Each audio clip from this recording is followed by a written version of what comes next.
네, 8월 25일 수요일 NH투자증권의 모닝 미팅 시작하겠습니다. 뉴욕 증시는 3일째 상승세가 이어졌으나 상승폭은 줄었습니다. 다우지수가 0.09%, S&P 500은 0.15% 올랐고 나스닥 지수는 0.52% 상승했습니다. 나스닥 지수는 처음으로 15,000선을 넘었습니다. 에너지 섹터가 1.6% 올랐고 자유소비재와 소재, 금융, 산업재, 필수 소비재도 올랐습니다. 유가 반등이 에너지 섹터 강세로 이어졌습니다. 중국에서 코로나 신규 확진자가 발생하지 않아 수요 우려가 완화되면서 WTI는 추가로 3% 올랐고 배럴당 67.6달러로 마감했습니다. 마카오에서는 여행 제한을 완화해 카지노 기업의 주가가 올랐고 베스트바이 주가는 2분기 실적이 기대치를 상회한 데 힘입어 8% 올랐습니다. 7월 신규 주택 판매는 1% 증가해 시장 기대치인 3.1% 증가에는 못 미쳤습니다. 민주당 하원은 3조 5천억 달러 규모의 부양책을 승인했습니다. 미국채 10년물 금리는 1.295%로 올랐고 원달러 환율은 1165.6원으로 8.1원 내렸습니다. 네, 오늘 저희가 준비한 자료는 원달러 환율 코멘트하고 크레딧 전략, 산업기업, 해외주식 등 8개입니다. 먼저 원달러 환율 관련된 코멘트부터 발표하겠습니다. 권하민 연구원입니다. 네, 환율 코멘트 드리겠습니다. 원달러 환율 8.1원 전일 대비 하락해서 65원에 마감을 했는데요. 최근에 가팔랐던 약세 속도만큼이나 지금 강세 속도 빨라지고 있습니다. 최근에 일주일간 어제 종가 기준으로 주요국 통화 중에서 태국 바트와에 이어서 가장 큰 폭으로 강세 기록하고 있는데요. 최근에 아무래도 변동성이 컸던 만큼 연간 변동폭이랑 좀 비교해 볼 수 있을 텐데요. 사실 2010년 이후로 원달러 환율 같은 경우는 연간 상하단이 항상 100원 넘게 차이가 났습니다. 평균 130원 수준이고요. 근데 올해 같은 경우는 연저점 1082원 연초, 그리고 이번에 20일 기록한 연고점 1180원, 차이가 거의 97원에 가까운데요. 이게 이제 2018년 변동폭보다도 큰 상황입니다. 이러한 경기 상황에서 2018년보다 변동성이 좀 심할 것이냐라는 생각을 하고 있고요. 결국 최근에 오버슈팅의 배경은 아마 펀더멘털에 대한 우려일 수 있었는데 이번에 발표된 8월 20일 수출을 보시면 전년 대비 40% 증가를 했고요. 일평균 기준으로도 7월과 비슷한 수준, 전년 대비 31% 기록을 하고 있습니다. 특히 저희가 하반기에 기대하는 것 중에 하나가 중국 쪽인데요. 7월 초에 지준율 인하를 비롯해서 최근에 하반기 특수채 발행 속도가 늘어나고 있는 점 등을 고려하면 통화나 재정 정책 쪽에서 우호적인 환경이 기대됩니다. 최근에 중국 통화 상황 지수가 실제로 반락했고 이게 이제 완화적인 기조를 시사하는데요.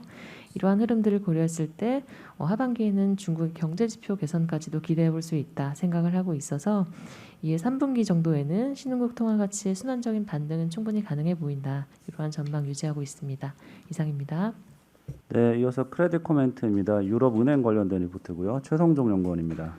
네, 유럽은행 2분기 실적 관련해서 코멘트 드리도록 하겠습니다. 유럽 대형은행들의 2분기 당기 순이익은 크게 개선이 되었는데요. 지난해 2분기 당기 순손실을 기록한 데에서 좀 벗어나서 이번 2분기 201억 유로로 크게 개선이 되었고요.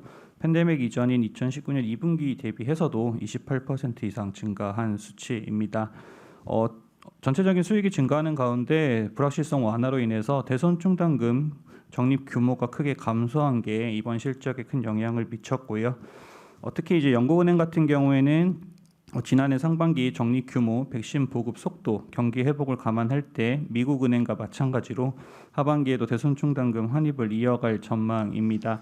펀더멘털 측면에서 자산 건전성이 지난해 좀 소폭 상승했었는데요. 올해 들어서 개선세를 보이고 있고요. 유럽은행들 자본 적정성 우수한 수준 계속 유지하고 있습니다. 특히 이제 지난해 유럽의 경기 침체 우려를 반영해서 하향 조정됐던 신용 등급 및 신용 등급 전망이 올해는 정상화될 것으로 전망되고 있고요. 특히 이제 올해 들어 우수한 실적을 창출하고 있는 독일 도이치뱅크 같은 경우에는 신용 등급 상향으로 이어질 것으로 판단됩니다. 결론적으로 말씀드리면 하반기에도 금리 상승, 경기 회복으로 인해서 유럽은행들의 펀더멘털 개선이 예상됩니다. 이상입니다. 네, 질문 좀 드리겠습니다. 저희가 대부분 이렇게 미국 쪽 중심으로 계속 이 금융시장을 이렇게 보고 있는 상황인데 지금 오늘 자료에서 보면 하반기 그 금리 상승 같은 내용이 들어가 있는데 지금 저희 유럽 쪽 그 중앙은행의 정책 방향이나 또 금리 기준금리 인상이라든지 뭐 이런 부분들은 저희 쪽에서는 좀 어떻게 전망하고 계세요? 어제 아마 영국이랑 EU 쪽에 월보 자료가 발표했던 걸로 알고 있는데요. 저희 일단 기준 금리는 당분간 이제 유럽 쪽은 오른다고는 보고 있진 않지만 전체적인 이제 장기 금리 같은 경우에는 지금 약간 유럽 쪽이 저평가되어 있는, 그러니까 상대적으로 미국 대비해서 저평가되다 보니까 금리가 좀 빠져 있는데, 미국 금리와 마찬가지로 독일 쪽 금리도 연말로 가면 갈수록 우상향하는 방향을 계속 이어질 거다라고 보고 있고요. 지금 이제 유럽 쪽의 백신 보급 속도라든가 그리고 9월부터 시작되는 경기 회복 기금, 이런 부분들을 좀 감안을 하게 된다면 유럽 쪽의 금리도 연말로 가면 갈수록 우상향할 거다, 이렇게 보고 있습니다. 이상입니다. 네, 이어서 산업계열 리포트 발표하겠습니다. 먼저 휴대폰 IT 부품 산업하고 LG 이노텍 함께 발표하겠습니다. 이규화 연구원입니다. 네, 휴대폰 부품 산업 먼저 말씀드리겠습니다. 그 FPCB 산업 같은 경우에 지금 재편이 일어나고 있는데요. 그 FPCB 산업은 주요 전방 산업이 스마트폰인데, 스마트폰이 최근에 이제 수요가 좀 둔화되고 경쟁이 심화되면서 소수 업체들만 앞으로 이제 사업을 지속할 것으로 보고 있습니다. 그 디스플레이 쪽 FPCB는 BH의 수혜가 예상이 되고요. 그 카메라 모듈형 FPCB에서는 뉴플렉스가 수혜가 이제 기대가 됩니다. 먼저 이제 디스플레이용 FPCB 같은 경우에는 기존에 이제 BH, 인터플렉스, 영풍전자 이외에도 삼성전기 그리고 LG노텍까지 산업에 진출을 했었는데요. LG노텍은 이미 이제 관련 사업을 중단한 상황이고, 삼성전기도 이제 올해 하반기까지만 사업을 영위할 것으로 보고 있습니다. 그래서 BH의 수혜가 좀 가장 클 것으로 기대가 되고 있고요. 카메라 모듈용 FPCB 산업도 구조조정이 진행 중입니다. 대표적인 업체가 이제 대덕전자, 뉴플렉스, SI플렉스 같은 업체가 있는데요. 대덕전자 같은 업체는 원래 이제 업계 1위 업체로 점유율이 70% 이상까지 됐었던 업체인데, 최근 그 PCB 사업에 집중하면서 FPCB 사업을 축소하고 있고, SI플렉스라고 하는 이제 비상장 업체도 있습니다. 근데 이 업체는 베트남 공장에서 코로나19 확산이 이제 심해지면서 정상적인 운영이 좀 어려운 상황입니다. 반면에 뉴플렉스 같은 경우에는 이런 경쟁사 물량을 확보해서 안정적으로 제품을 양산하고 있고요. 최근 그 갤럭시 폴더블 스마트폰 그 Z 시리즈에도 70% 이상 점유하고 있어서 3분기 이후에 이제 흑자 전환을 본격적으로 할 거로 기대가 됩니다. 이어서 LG이노텍 말씀드리도록 하겠습니다. 네, 어제 오전에 이제 발표된 자료인데요. 최근에 애플 쪽 경쟁사인 샤프가 센서 시프트라고 하는 기술이 아이폰에 이제 처음으로 전 모델에 적용이 되는데, 이쪽에서 이제 수율이 안 나온다는 그 내용들이 좀 얘기가 나오고 있습니다. 그래서 LG노텍은 반면에 지금 여전히 잘하고 있는데, 이 샤프라는 업체가 이제 문제가 있는 거고요. 또 추가적으로 그 LG노텍과 이제 샤프 둘 다 베트남에 공장이 있는데, LG노텍 같은 경우에는 북동부 쪽에 위치하고 있고, 샤프는 남쪽에 이제 호치민 근처에 공장을 가지고 있습니다. 근데 최근에 베트남 남쪽에서 코로나19 확산세가 좀 심각해서 샤프가 여러모로 지금 생산 차질이 있는 상황이고요. 그래서 LG노텍이 관련돼서 경쟁사의 이제 반전 수혜를 누릴 것으로 좀 기대가 됩니다. 그 참고로 센서 시프트 기술은 사실 작년에는 아이폰 프로 맥스 그 쪽에만 적용이 됐었고, 올해는 전 모델로 확대가 되는 건데요. LG 이노텍 같은 경우에는 작년에 이미 먼저 이제 했었고, 올해 이제 추가적으로 하는 건데, 샤프는 올해 처음 이제 하게 되는 겁니다. 그래서 지금 초기에 수율 이슈가 있는 것 같고요. 과거에도 보면은 2017년도에 아이폰 전면 3D 센싱이 처음 채택됐을 때 LG 이노텍이 샤프보다 이제 훨씬 더 수율을 잘 잡으면서 마켓시어가 많이 이제 올라갔던 경험이 있습니다. 이번에 좀 비슷한 트렌드가 좀 나올 거라고 기대를 하고 있어서 LG 이노텍이 물량이 그 3분기, 4분기에 추가적으로 좀 증가할 가능성이 높다고 판단하고 있습니다. 이상입니다. 네, 이어서 철강 산업 말씀드리겠습니다. 오늘 리포트는 저희가 그 중국의 안강하고 번시강철 합병에 관한 리포트인데요. 사실 이제 오늘 보고서는 철강 산업의 장기 방향성에 대한 코멘트라고 좀 생각하시면 될 것 같고, 철강 산업의 장기 방향성에서 중요한 포인트가 이제 탄소 배출 저감하고 중국의 영향력 변화입니다. 중국의 영향력 변화와 관련돼서는 중국은 2020년 기준에 철강 생산 기준으로 해서 전 세계의 57%를 차지했었고, 생산량 기준 상위 탑 10개 기업 중에 7개 기업이 중국의 철강 기업이 차지하고 있습니다. 오늘 말씀드릴 리포트 중에 이제 안강철강은 중국에서도 상당히 큰 회사인데요. 지금 번시강철하고 합병하겠다라는 공시를 한 겁니다. 그래서 조강 생산량은 합쳐지면 한 5,600만 톤, 캐파로는 한 6,300만 톤 정도 되고 합병 이후로는 중국 내에서 2위, 전 세계에서 3위 규모가 될 예정입니다. 2025년까지는 생산 능력이 7천만 톤까지 키우겠다라는 건데요. 우리나라의 전체 생산 능력이 8천만 톤이니까 거의 비슷한 수준까지 커진다라고 규모가 좀 가늠이 되실 것 같습니다. 이번 합병을 통해서 중국 철강협회에서 전망하기로는 1등 기업인 바오그룹과 안강그룹이 중국 내 시장 점유율이 자동차 강판은 80%, 가전용 냉형 강판은 60%, 전기 강판은 60% 이상이 될 것이고 이게 시장 질소 확보에 긍정적일 거다 이렇게 평가를 했습니다. 이와는 또 별도로 전 세계 1위이자 중국 내 1위인 바오그룹은 이게 우리가 주로 보산철강으로 알고 있는데 현재 산동철강그룹하고 또 합병을 추진 중에 있습니다. 합병이 되고 나면 1억 5천만 톤 규모의 초대형 철강 기업이 될 예정입니다.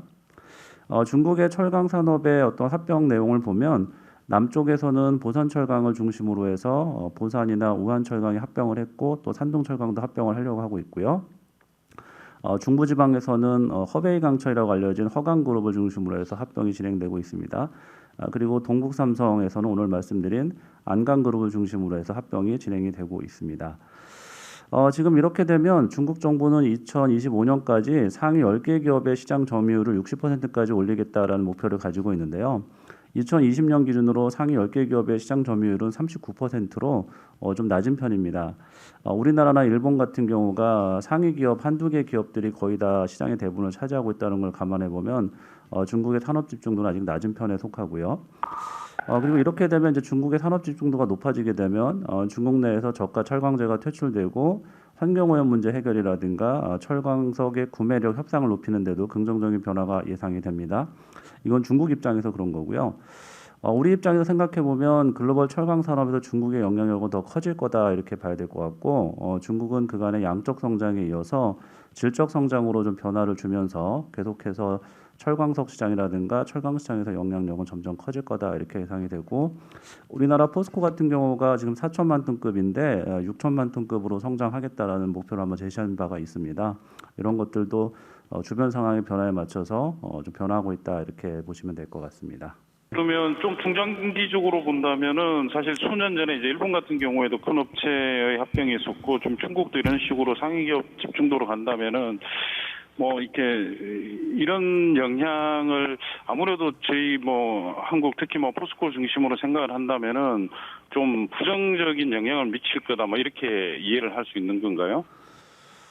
네, 지금 일본도 말씀하신 대로 이제 1등, 3등 업체가 합병을 해서 이제 일본 제철이 다시 돼서 이렇게 여기 표시가 그림에 있는 것처럼 이게 그렇게 합병을 한 거고요. 중국도 합병을 계속 하고 있고 뭐 포스코 입장에서는 사실은 지금 상태로 가면은 유리할 건 없는 것 같아요. 대형 철강사들이 또 이게 기술력이 좋아지고 하면 또 환경 문제에 대응하려고 하면 새로운 투자나 이런 것들이 이루어져야 되는데 이거 자본도 많이 들어가는 부분이고요. 시장 점유율도 영향을 줄 거고 이런 문제에 있어서는 그냥 가만히 그러니까 생산 능력을 키우지 않고 있는 것 자체는 좀 영향력 자체는 이런 것들이 포스코 입장에서는 좋지 않은 상황이다라고 보고 있고 그것에 대응하기 위해서 아마 포스코도 해외 공장 좀 증설을 통해서 대응하려고 하는 것 같습니다. 네, 이어서 게임 산업 발표하겠습니다. 안재민 연구원입니다. 네, 게임 산업 말씀드리겠습니다. 최근에 이제 신작들이 이제 줄줄이 이제 출시가 예정이 되어 있고요. 오늘 넷마블의 마블 퓨처 레볼루션 그리고 내일 이제 NC소프트의 블레이드 앤 소울 2 출시가 예정이 되어 있습니다. 특히 이제 블레이드 앤 소울 2 같은 경우에는 한국 시장에서 가장 인기가 많은 MMORPG 게임이고요. 뭐 하반기 최대 기대작이라고 불릴 수 있을 것 같습니다. 다만 이제 그동안 이 NC소프트하고 카카오 게임즈 양사 모두 주가가 조금 이번 달 들어서 좀 지지부진한 편인데요. 이 블레이드 앤 소울 2 출시 때문에 아무래도 이제 두 게임 회사가 가장 큰 영향을 받을 수 있기 때문에 주가 조정을 좀 받은 것 같습니다. 하지만 이제 출시가 뭐 내일 오늘 밤 12시로 이제 다가왔고요. 출시가 만약에 이제 성공적으로 진행이 된다 그러면 저희는 NC소프트랑 카카오 게임즈 주가가 둘 다 반등을 하지 않을까 이렇게 기대를 하고 있습니다.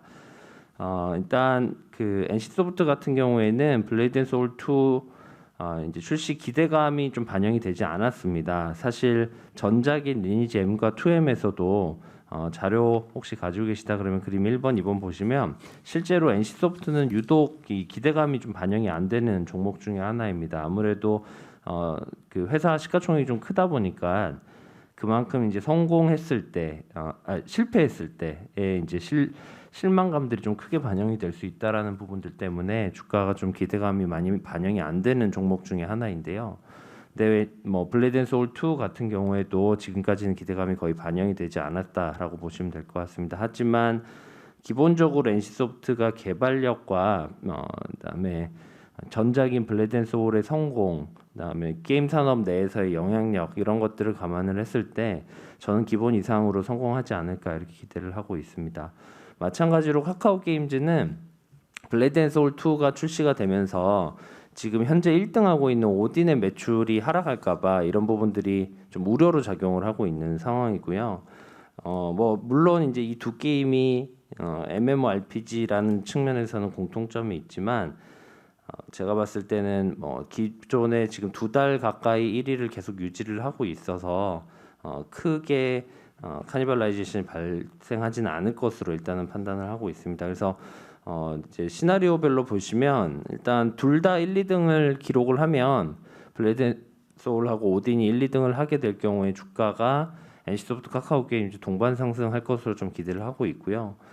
뭐 한쪽 게임만 잘 될 경우에는 뭐 당연히 이제 잘 안 되는 게임들의 이제 주가가 하락할 수는 있지만 저희는 일단 이 가능성이 그렇게 높게 보지는 않습니다. 이상입니다. 네, 이어서 A스토리 발표하겠습니다. 이화정 연구원입니다. 네, A스토리 말씀드리겠습니다. 어제 실적이 나와서 좀 말씀드리려고 하고요. 2분기 매출은 253억 원, 그리고 영업이익 45억 원으로 시장 기대치인 30억 원을 크게 상회하는 어닝 서프라이즈를 기록했습니다. 매출 같은 경우에는 이번에 반영된 매출은 10월 23일부터 반영될 지리산의 진행률 인식 매출이고요. 참고로 지리산의 경우에는 제작 진행률에 따라서 확정 매출 그리고 이에 따른 제작비가 인식되는 구조인데 사실 이번 2분기 실적을 잘 보신다면 지리산에 대한 ROI도 어느 정도는 좀 엿볼 수 있었다라는 점 말씀드리고 싶고요. 그리고 그 부분이 이번 실적에서 상당히 눈여겨볼 만한 부분이다라고 말씀드리고 있습니다. 보시면 지리산의 경우에는 2분기에 약 47% 정도의 진행률이 인식되었고요. 이렇게 돼서 누적 진행률은 90%입니다. 남은 3분기 동안 약 10% 정도의 매출 그리고 제작비가 인식될 거고 10월 23일 이후에 방영 시점이 된다면 이때는 비용 없이 그냥 부가판권인 PPL VOD 그리고 중국향 매출이 인식되면서 아마 지금보다 좋은 마진이 매출 총이익률을 확인 가능할 거다라고 말씀드리고 있습니다. 이번 2분기 GPM이 34%로 역대 최고치를 기록을 했는데요. 1분기에도 똑같이 지리산이 들어가긴 했지만 2분기에 이렇게 유독 높았던 이유는 1분기와 달리 이제 다른 프로젝트들이 들어간 게 없어서 다 고마진 프로젝트인 지리산밖에 없었기 때문에 희석 요인이 없었다라는 점을 보시면 될 것 같고요. 이걸 통해서 보면 지리산은 일단 우리가 이제 제작비를 다 쓰고 또 스튜디오 드래곤이나 바람 픽처스한테 레비뉴 쉐어를 한 이후에 남게 되는 그 ROI가 최소 34%는 될 것이고 여기에 PPL VOD 관련 매출이 더 붙는다면 최종 ROI는 그 이상일 것이라는 점을 짐작하실 수가 있습니다. 그래서 이번 실적은 사실 단순히 어닝 서프라이즈뿐만이 아니라 실제로 A스토리가 굉장히 높은 수준의 ROI를 달성할 수 있을 정도로 협상력이 높다는 것을 보여주는 그런 실적이었다라고 보고 있고요. 한동안 주가가 조금 아쉬웠는데 지금부터는 이런 상반기 동안의 기대감이 실적으로 확인되는 구간으로 진입했다라고 보고 있습니다. 차기작인 빅마우스 또한 이미 크랭크인에 들어갔기 때문에 이 부분에 대한 이제 후속 뉴스도 기다려보시면 될 것 같습니다. 네, 이상입니다. 네, 이어서 해외 주식 리포트 발표하겠습니다. 천사 소재인데요. 저희 NH 해외 주식 유망 종목에 추천된 종목입니다. 조철근 연구원입니다. 네, 당사 추천 기업인 천사소재가 전일 컨센서스를 큰 폭 상회하는 상반기 실적을 발표하며 상한가를 기록했습니다. 천사소재는 중국 1위 2차 전지 전해 기업인데요. 시장 점유율 약 30%를 가져가고 있는 상황입니다. 상반기 매출액과 지배지분 순이익이 전년 대비 각각 132%, 151% 증가했는데요. 전년도 기저 효과로 인해서 상반기 생활화학 제품 부분 매출액과 지배지분 순이익이 전년 동기 대비 각각 33%, 35% 감소했음에도 불구하고 전해액 판매량 증가 및 단가 상승이 실적 성장을 견인했습니다. 상반기 2차 전지 관련 매출액은 31.4억 위안으로 전년 동기 282% 급증하였으며 매출 총이익률도 36.2%로 전년 동기 대비 7.1%포인트 상승했습니다. 또한 동사는 3분기 가이던스로 순이익이 전년 동기 대비 약 200%에서 300% 증가할 것으로 제시했습니다. 현재 동사는 전해액 생산에 필요한 핵심 원료인 육불화 인산 리튬 전해질의 약 80%를 자체 생산하고 있는데요. 올해 4분기에 2만 톤 규모의 신규 생산 라인이 가동될 예정이고 2차 전지 성능을 큰 폭 개선할 수 있는 차세대 전해질 생산 능력 확장에도 빠르게 추진하고 있는 상황입니다. 동사는 상반기 실적 발표하면서도 또 대규모 생산 능력 확장 계획을 발표했는데요. 2023년 4년에는 시장 점유율을 기존 30%에서 약 40%까지 확대할 수 있을 것으로 전망됩니다. 그 외에도 도시광산 사업을 진출해서 최근에 공급이 타이트한 탄산 리튬과 인산철 등 생산 능력도 확보할 계획입니다.